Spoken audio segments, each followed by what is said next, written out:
विद्यार्थियों, आपका आपके ई लर्निंग हिंदी कक्षा में स्वागत है। मैं आपकी हिंदी अध्यापिका हूं और आज मैं चौथी कक्षा की व्याकरण की क्लास लूंगी।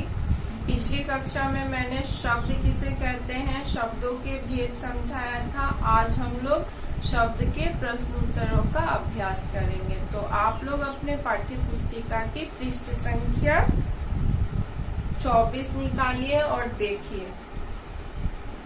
जरा बताइए तो पहला प्रश्न है, शब्द किसे कहते हैं। जैसे आपको पता है शब्द किसे कहते हैं, वर्णों के सार्थक मेल को ही शब्द कहते हैं। वर्णों के सार्थक मेल को शब्द कहते हैं। ठीक है।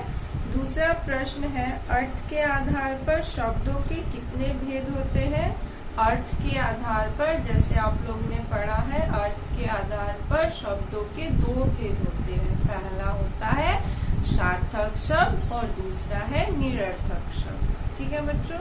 के बाद आए निरर्थक शब्द किसे कहेंगे, वर्णों के मेल से बने ऐसे शब्द जिनका अर्थ नहीं होता है उसे ही निरर्थक शब्द कहते हैं, जैसे मर, खर्च, खन आदि।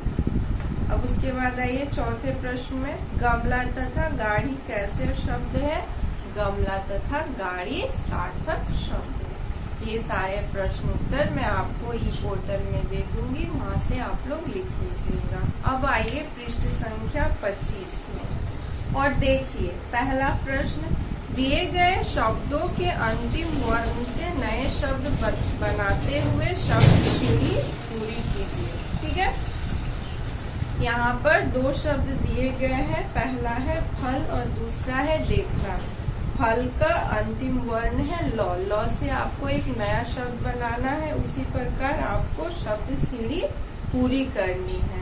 और देखना का अंतिम वर्ण है ना, और ना से आपको एक नए शब्द बनाने हैं और उसकी शब्द सीढ़ी पूरी करनी है। यह मैं आपको होमवर्क के तौर पर ई पोर्टल में दे दूंगी, वहाँ से आप अपने यह कार्य को करेंगे। ठीक है बच्चों। अब आइए प्रश्न संख्या 2, बॉक्स में दिए गए शब्दों में से सार्थक और निरर्थक शब्द छांटिए तथा निरर्थक शब्दों से सार्थक शब्द बनाइए।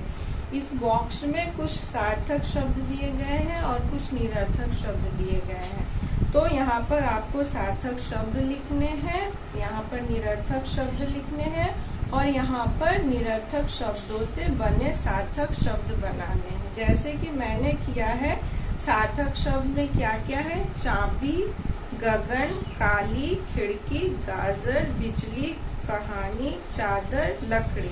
ये सारे सार्थक शब्द हैं। और निरर्थक शब्द लीमू, मान, सकरस, थापो, प्लाघो, टटमार, लुआ, थीमे, तलवा, राजबा, इपाचा। इन शब्दों को आपको यहाँ पर सार्थक शब्द बनाने हैं। जैसे इसका होगा मूली, अमन, सर्कस, पौधा, घोड़ा, टमाटर, आलू, मेथी, तलवार, बाजार, चारपाई।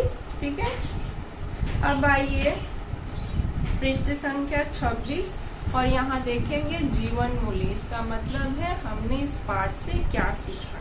खच, खन आदि निरर्थक शब्द है, परंतु दो बार एक साथ प्रयोग होने पर निरर्थक शब्द भी सार्थक बन जाते हैं। कभी कभी जो शब्द निरर्थक होते हैं उनके दो बार प्रयोग करने से वो शब्द सार्थक हो जाते हैं। ठीक है। इसी प्रकार कई बार जीवन में निरर्थक प्रतीत होने वाली चीजें भी समय के साथ सार्थक प्रतीत होने लगती है। और कभी कभी ऐसा होता है हमारे जीवन में जो चीज निरर्थक होती है बाद में आगे चलकर वो हमें सार्थक प्रतीत होने लगती है। ठीक है बच्चों। तो आज के लिए यहीं तक। आगे की कक्षा में हम लोग एक नए पाठ के साथ मिलेंगे। धन्यवाद।